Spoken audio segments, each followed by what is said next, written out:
반갑습니다. 진짜 농부 촌뚝입니다. 감기가 안 나와서 목소리가 조금 어설프니까 양해 부탁드리겠습니다. 자, 이번 가을 장마가 길어져서 농작물에 대한 할 말이 참 많았던 것 같습니다. 자, 저는 이번 가을 작기에는 배추를 집중적으로 키우다 보니까 배추에 대한 정보를 많이 쏟아내고 있는데요.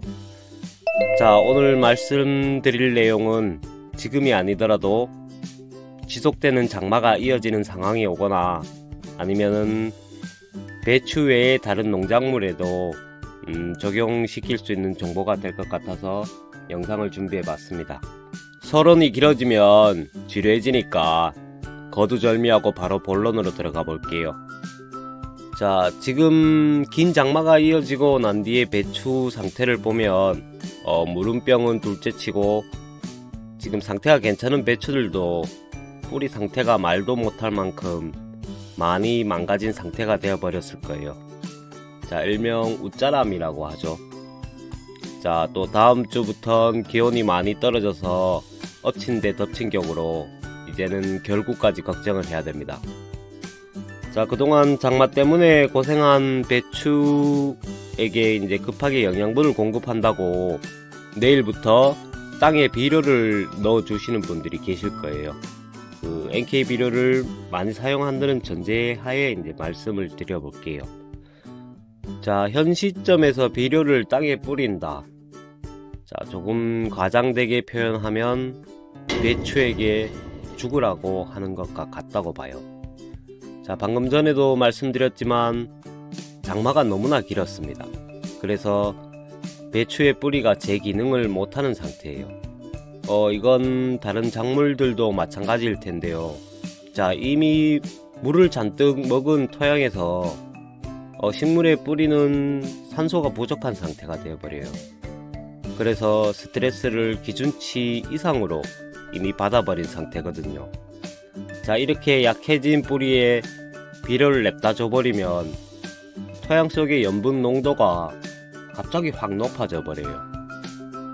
뿌리가 양분을 받아들이지도 못하고 오히려 물을 빼앗겨서 더 시들해져 버리거든요. 이거를 염류장애 현상이라고 저희는 부르고 있어요. 자, 이게 배추에겐 정말 치명타입니다. 더 큰 문제는 비료 성분에 기량작용이 일어난다는 건데요. NK 비료의 주성분인 질소와 칼륨 성분이 배추 결구의 핵심적인 역할을 하는 칼슘이나 붕소 같은 중요한 양분을 흡수하는 것을 방해해버리게 됩니다. 자, 다들 아시다시피 칼슘과 붕소가 부족하면 배추 속이 썩어버리는 속썩은병이 옵니다. 그래서 결국 알이 제대로 차지 못하는 배추를 만들 수밖에 없어요. 그럼 어떻게 해야 하나? 자, 뿌리에 부담을 주지 않고 필요한 양분만 급하게 공급해야 하는데요. 사람으로 치면 링거를 꼽는다고 표현을 하죠. 자, 많이들 들어보신 연면시비 방법이에요. 다들 잘 아시겠지만 비료를 물에 타서 잎에 뿌리는 방법인데요. 특히 이 이동이 느린 칼슘과 붕소는 배추 결구가 진행되는 이 배추 속으로 직접 바로 넣어줄 수 있어 이 칼슘과 붕소가 결핍되는 증상을 막는데 최고의 방법이라고 말씀드리고 싶어요. 그럼 어떤 성분을 선택하는 것이 좋은 방법인지 바로 한번 말씀드려 볼게요. 제가 추천드리는 비료 성분은 칼륨과 칼슘, 붕소, 마그네슘, 인산 이 5가지입니다. 자, 칼륨은 택배기사 역할을 합니다. 배추가 햇볕을 받고 광합성을 통해서 잎에서 만든 영양분을 자, 배추 속으로 부지런히 운반해주는 역할을 이 칼륨이 합니다. 그리고 칼슘은 배추 속을 단단하게 만드는 뼈대 역할을 합니다. 자, 칼슘이 뼈를 만들고 칼륨이 살을 붙여주는 역할을 하는 거죠. 다음은 붕소입니다. 붕소는 칼슘을 배추 속 끝까지 옮겨주는 운반차 역할을 합니다. 자, 칼슘과 붕소가 부족하면 아까도 말씀드렸듯이 그 속이 썩으니 꼭 필수라고 말씀드리고 싶어요. 자, 이미 붕소 비료를 밭을 마련할 때 뿌렸다고 해도 칼슘제를 시비할 때는 소량씩 넣어주는 것이 칼슘 이동에 많은 도움을 주고 굉장히 좋다고 저는 보고 있습니다. 자, 다음은 마그네슘입니다. 마그네슘은 광합성 작용을 도와주는 역할을 합니다. 이 말은 엽록소 생성을 돕는 역할을 한다는 거죠. 자, 마지막은 인산입니다. 인산은 배추 전체에 힘을 불어넣는 역할을 하는데요. 일명 에너지 충전기 역할이라고 말씀드리고 싶어요.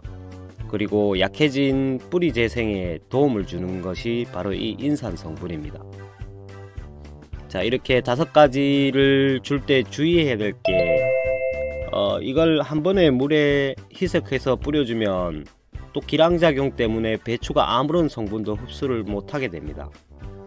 자, 희석 방법을 설명드리자면 다음과 같습니다.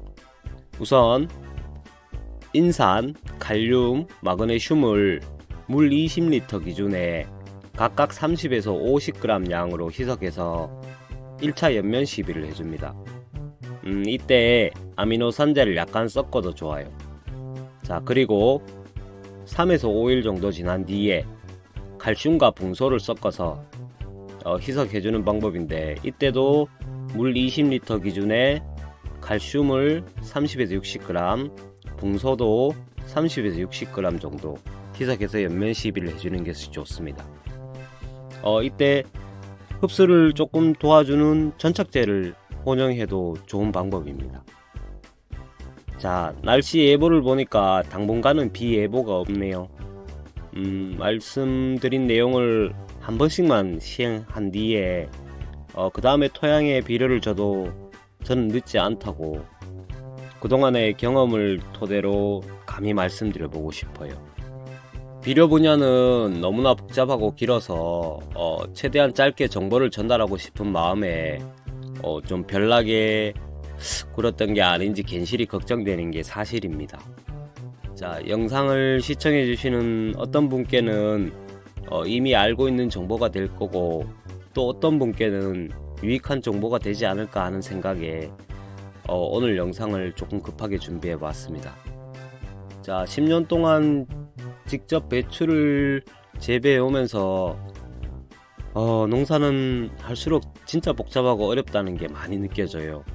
그만큼 농사가 절대로 만만한 게 아니란 뜻이겠죠. 질문이 있으시면 댓글 이용해 주시면 제가 공부를 해와서라도 정확하게 바로바로 피드백을 해드려 볼게요. 자, 오늘 영상 시청해 주셔서 감사합니다. 진짜 농부 촌뚝이었습니다.